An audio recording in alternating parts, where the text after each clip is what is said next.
안녕하세요. 주식메이트 8월 17일 방송을 시작하도록 하겠습니다. 우리 시장이 오늘 휴장이었기 때문에 먼저 주변국의 증시를 먼저 살펴볼까 하는데요. 일본 니케이부터 한번 볼게요. 일본 니케이 오늘 흐름이 어땠는지를 먼저 보고 그 다음에 중국 보도록 하겠습니다. 일본 니케이는 오늘 0.8% 하락을 하고 마감을 했는데요. 니케이를 보시게 되면 바닥에서부터 반등이 크게 일어나긴 했습니다만 우리나라 수준은 아닙니다. 우리나라 수준으로 본다 그러면은 니케이가 지금 보이는 저항을 돌파를 해야 되는데요. 아직 저항을 돌파를 하지 못했죠. 지금 니케이가 돌파하려고 하는 지금 현재 보여지는 이 차트에서의 이 수평 추세선 이 부분은 이제 한국으로 보게 된다 그러면 한국은 이미 뚫었던 자리죠. 지난 6월달에 이미 뚫었던 자리입니다. 6월달에 뚫어가지고 더 큰 상승이 나왔던 바로 이런 차트를 대비해 본다 그러면 지금 일본은 늦게 지금 상승이 나오는 거고요. 일본의 니케이 차트를 본다 그러면 이제 단기 저항에 다가온 그러면 상황이 됐죠. 돌파를 하지 못하고 있는 상황인데요. 22,300이라는 23,500이 되겠네요. 23,400 23,445 23,445라는 포인트를 돌파를 해야 되는데 23,300까지 왔어요. 그러니까 조금 남긴 했는데 이 자리를 돌파해야만 추가 상승이 나올 것이라 보고 있고, 여기가 또 단기 저항에 대해서 밀린다 그러면은 뚫고 가지 못할 수도 있는 그런 저항대라고 할 수 있습니다. 일본의 상황은 기술적인 차트의 모양을 봤을 때 지금 단기 저항에 다가왔고, 저항권을 돌파하게 되면 또 추가 상승이 있는 그런 흐름으로 보여집니다. 중국을 보겠습니다. 중국 상해 종합 차트인데요. 일본 차트를 보시게 되면 지난 7월 달에 3,458포인트까지 왔다가 조정을 주고 다시 그 근처로 지금 온 상황입니다. 그 근처로 온 상황인데요. 자, 일본상에서는 잘하면 더 뚫고 갈 수도 있는 모양으로 보여지는데, 자, 주봉으로 보게 되면 이제 지금 왜 이 자리에서 못 가고 있는가? 이 왼쪽 편에 보시면 살짝 튀어나온 자리 있죠. 이거 이제 뾰족 저항이라 그러는데요. 이 뾰족 저항권에 보시면 머물고 있는 겁니다. 뾰족 저항권에 벌써 하나, 둘, 셋, 넷, 5번이나 부딪히면서 이 저항을 무력화시키고 있는 상황이죠. 이 저항은 돌파할 가능성이 굉장히 높아 보이네요. 이렇게 자주 부딪힌다는 것은 저항대를 무력화한다는 의미거든요. 주봉의 차트를 본다 그러면 상승의 가능성이 더 높은 거고, 사실 우리가 니케이보다는 중국 상해 차트, 상해 영향을 좀 받으니까요. 중국 상해 종합이 좀 상승을 좀 크게 했으면 좋겠습니다. 근데 월봉에서 보게 되면 또 큰 저항이 보여지죠. 3,513이라는 포인트, 3,513이라는 포인트, 이 포인트도 저항으로 작용할 수 있는데요. 3,450까지 왔으니까요. 얼마 남지 않았네요. 3,513이니까 그럼 63포인트 정도, 현재보다 2% 위에서 지금 자리 잡고 있는 이 저항대를 어떻게 돌파할 것인가, 이것도 관건이 될 수 있습니다. 이 상해종합 월봉에서 보이는 이 차트, 이 저항대 보시게 되면 강해 보이는데, 우리나라로 따지게 되면 우리는 또 쉽게 돌파한 측면이 있습니다. 하여튼 중국의 증시의 모습을 보게 되면 저항대를 앞두고 있으나 돌파를 하게 되면 큰 상승 공간이 열릴 수 있는 바로 지금 변곡점에 와 있는 그런 상황입니다. 상해종합이 이 저항대를 뚫어서 동그라미 영역까지 오픈이 돼서 올라간다면 우리 증시도 영향을 좀 받을 수 있지 않을까, 그렇게 보고 있습니다. 왜냐하면 우리 증시들 월봉을 보시게 되면 월봉이 저항대를 다 뚫고 지금 올라와 있는 상태거든요. 그래서 상해 종합이 좀 많이 올라주기를 바라는 마음이고요. 미국을 좀 보겠습니다. 미국 다우지수를 보게 되면 다우지수는, 그러니까 니케이에서 일봉상에서 말씀드렸던 일봉 저항, 일본처럼 가까이 다가온 상황이죠. 그러니까 미국 다우지수를 보게 되면 우리가 이미 돌파했던 일봉에서 저항대 6월달에 돌파했던 그 자리도 오지 못한 상황입니다. 다우지수의 보여지는 가까운 저항은 28,440포인트, 28,400포인트인데 얼마 남지 않았어요. 오늘 밤에도 돌파할 수 있는 그런 자리인데, 단기로는 저항에 부딪힐 수 있고 또 밀렸을 때 그 다음 돌파하는 것인가, 이런 흐름을 잘 봐야 됩니다. 다우지수가 여하튼 저항에 다가온 모습입니다. 지금 보여지는 모습처럼 저항 때 부딪혔다가 살짝 눌렸다가 돌파하는 이런 흐름이 나오면 가장 베스트일 거예요. 다우지수가 상대적으로 많이 못 간 측면이 있고, 좀 나스닥을 보게 되면 나스닥은 역사적 신고점을 계속 기록하면서 상승하고 있죠. 어떻게 보면 코로나19 이전보다 더 큰 상승이 나오는 그런 상황이고, 계속해서 월봉을 보게 되면 역사적 신고가를 계속 갱신하면서 가고 있습니다. 나스닥 이제 주봉을 볼 텐데요. 주봉을 보게 되면 캔들을 한번 연결해 볼게요. 캔들 고점에서부터 캔들을 이렇게 연결하면 캔들 추세선에 정확하게 고점에 맞닿은 상태입니다. 나스닥에서 보게 되면 나스닥은 고점에 온 것처럼 보여지는 차트죠. 나스닥이 위험한 겁니다. 나스닥이 지금 추세선에 올 때마다 이렇게 하락이 나왔거든요. 하락이 나올 수도 있는 그런 상황이에요. 나스닥의 차트를 보게 되면 그러니까 위험한 상태고, 이것과 상관없이 더 올라가려면 추세를 아예 그냥 돌파를 해버려야 되죠. 추세를 크게, 이 위로 크게 20% 30% 이상 크게 나와버리게 되면 추세 저항을 돌파하게 되는데, 나스닥의 주봉을 보게 되면 위험한 고점에 다다랐다는 그런 신호를 좀 보여주고 있습니다. 캔들로 연결하는 추세, 그리고 후행 스팬으로 연결하는 추세, 이거 두 개도 다 살펴봐야 되거든요. 후행 스팬의 연결 추세를 보게 되면 지금 후행 스팬 추세는 돌파를 한 것처럼 보이지만 완전한 돌파는 아닙니다. 왜 그러냐면 이게 이 추세선을 돌파해서 위로 가버리는 그런 모양이 나와야 되는데 다시 회귀하려는 모습이 나올 수 있거든요. 회귀하게 되면 이렇게 빠질 수도 있는 거기 때문에 지금 나스닥의 차트는 좀 위험해 보인다. 근데 우리나라가 나스닥을 좀 따라가는 경향이 있기 때문에 이 부분은 좀 조심스럽습니다. 현재 코스피를 좀 보도록 할게요. 코스피는 월봉상에서는 저항대를 뚫고 많이 올라와 있고, 자, 주봉상에서는 주봉 추세선 위에 있는 상황입니다. 계속해서 주봉 추세가 중요하다 말씀드렸고, 추세선 위에 있기 때문에 상승이 좀 더 나올 수 있는 그런 모습인데 지난주에는 상승을 좀 더 즐겼으면 좋겠다고 말씀드렸는데요. 월요일 화요일 주가가 올라주면서 좀 변화가 좀 생겼습니다. 월요일 화요일 수요일까지 상승이 나오고, 목요일 금요일 날 이제 크게 하락하는 그런 형태가 되어 있는데요. 지금 일봉상에서 보게 되면 일봉상에서는 이제 고점이죠. 최고의 고점은 이제 2600이라는 포인트가 있고요. 2600이라는 포인트를 돌파하면 또 새로운 고가를 형성하면서 나갈 텐데요. 자, 주봉에서는 주봉 추세선 여전히 추세선 위에 있는 것은 사실입니다. 주봉 추세선 위에 있는 것은 좋아 보이는데요. 이제 주봉에서 봤을 때 저항이 어느 포인트에 있냐면은 2459포인트. 근데 2458까지 왔어요. 근데 2458이나 2459가 1포인트 차이기 때문에 이 저항을 두려워해서 좀 밀리지 않았나 라는 판단도 들고요. 2459포인트에서 1포인트 부족했지만 그 역시도 저항이었기 때문에 저항이 작용했다라고 볼 수 있고, 그리고 제가 종종 말씀드렸던 갭이 있죠. 갭이 여기 있었거든요. 이 갭은 메웠어요. 금요일날. 그리고 여기에 갭이 있습니다. 갭은 2312라는 자리, 2312포인트에서 갭이 있고요. 그리고 또 갭이 어딨냐면 2231이라는 포인트, 2231이라는 포인트, 여기 갭이 하나 있고요. 근데 이 갭이 발생한 부분이 좀 걸리는 상황입니다.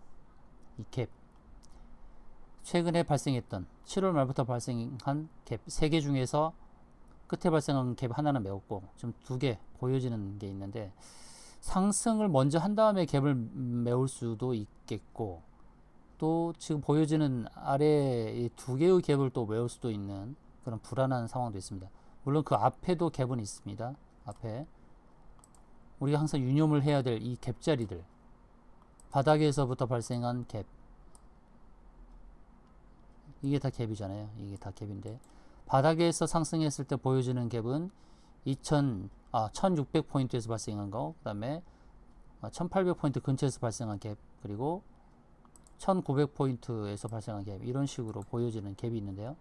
여기는 갭이 아니겠네요. 예, 여기는 두 번째, 밑에서부터 발생했는데, 이건 갭이 아니에요. 갭은 메워졌으니까. 그러니까 이건 갭이 아닌데, 여튼 1600포인트에서 발생한 거, 1900에서 발생한 갭, 이 두 가지 갭에 대해서는 좀 조심을 해야 되지 않을까. 나중에 갭을 메울 수 있는 관점으로 봐야 되고, 좀 최근에 발생한 갭에 대해서는 지금 조심을 해야 됩니다. 언젠가는 메워요. 이게 2310포인트에서 발생한 거, 그리고 여기 2200포인트에서 발생한 거, 이게 갭이 맞겠죠? 2231이고 저가가 2230, 예, 두 개 갭. 2230포인트에 발생한 거, 2310에서 발생한 포인트, 이 두 가지 갭은 좀 조심을 해야 되지 않을까 싶어요. 이 두 가지 갭, 이 두 개 갭은 메운다. 단기에 메울 것이냐, 나중에 메울 것이냐. 또 주봉에서 1포인트 좀 못 미친 상승, 저항대를 1포인트 남기고 좀 밀렸던 부분 있지만, 그것도 저항으로 인식하고 간주하고 빠질 수도 있는 상황이기 때문에, 밀린다 그러면은 2230포인트까지도 밀릴 수 있는 상황이거든요. 이렇게 이 정도까지. 그러면서 갭을 다 메우고 다시 상승할 수 있는, 그렇게 되면은 지금 61선이 요즘 올라오고 있죠. 61선이 이렇게 올라오고 있어요. 그럼 61선이 만나는 이런 자리에서 여기서 지지가 될 수 있거든요. 이렇게 하락이 와도 할 말이 없습니다. 지금 조정이 와도 할 말이 없는 자리. 상승이 좀 크게 간 다음에 왔으면 싶었는데, 어떻게 보면 조정이 더 빨리 올 수도 있는 그런 모습이니까 좀 조심을 해야겠네요. 리스크 관리를 좀 해야 되는 상황 같아요. 그래서 앞에서 보이는 갭자리가 좀 불안하기 때문에 갭에 대해서 좀 신경을 써야 될 것 같다, 이런 말씀 드리고, 코스닥에 대해서도 보게 되면, 코스닥이 웬만해서는 갭이 잘 발생하지 않거든요. 코스피는 갭이 발생하지만 코스닥은 잘 발생 안 하는데, 보시게 되면 여기서 갭이 발생했죠. 어디서부터 발생했냐면 827.79 근데 거기는 아직 터치를 안 했어요. 그래서 여기는 메울 수도 있지 않을까, 이렇게 보고 있고요. 그 다음 765라는 포인트, 765라는 포인트에서 갭이 생겼어요. 이렇게 갭이 생겼고, 그래서 이 자리 765 자리가 좀 위험해 보이는데요. 코스닥을 보게 되면 여기는 메울 수도 있는 자리죠. 그 자리가 이제 61선이죠. 61선 자리까지. 만약 하락을 한다 그러면 61선까지 이렇게 하락을 할 수도 있는 상황이거든요. 이렇게 여기서 한번 지지를 받고 상승이 나올 수 있는 그런 모습입니다. 코스피든 코스닥이든 주초에, 지난 주초에 좀 급하게 좀 상승한 부분이 있어요. 월요일, 화요일, 이렇게 월요일, 화요일 조금 상승이 나오면서 저항대 좀 오지 않았나. 주봉에서 보시게 되면 주봉 추세는 여전히 추세선 위에 있는 건 맞아요. 추세선 위에 있는 건 맞는데, 근데 코스닥도 이제 좀 조심스러운 상황이 도달하지 않았나 싶은 그런 판단을 해야 될 것 같습니다. 그리고 우리가 코스닥에서 유념해야 될 것은 여기 뾰족 저항, 이 뾰족 저항이 있는데, 이 뾰족 저항이 저항으로서 작용하지 않았나 싶은 그런 부분이 있습니다. 그래서 밀려도 할 말이 없는 자리예요. 코스닥 뾰족 저항, 저번에 뾰족 저항에 대해서 제가 설명을 못 드렸는데요. 뾰족 저항이 지금 온 상태예요. 그래서 코스닥도 이제 리스크 관리가 필요한 상황이고, 밀린다 그러면 최근에 발생했던 갭 자리까지는 메울 수 있는 부분이다. 그 자리는 일봉에서 봤을 때 코스피나 코스닥 61선 자리까지는 하락이 나와도 뭐라 할 수 없어요. 왜냐면 다 고점은 어느 정도 터치를 한 모양입니다. 코스닥은 주봉 뾰족이라는 저항대 부딪히는 이 부분 때문에 저항은 한번 확인을 했다라는 것이고요. 저항은 확인했다.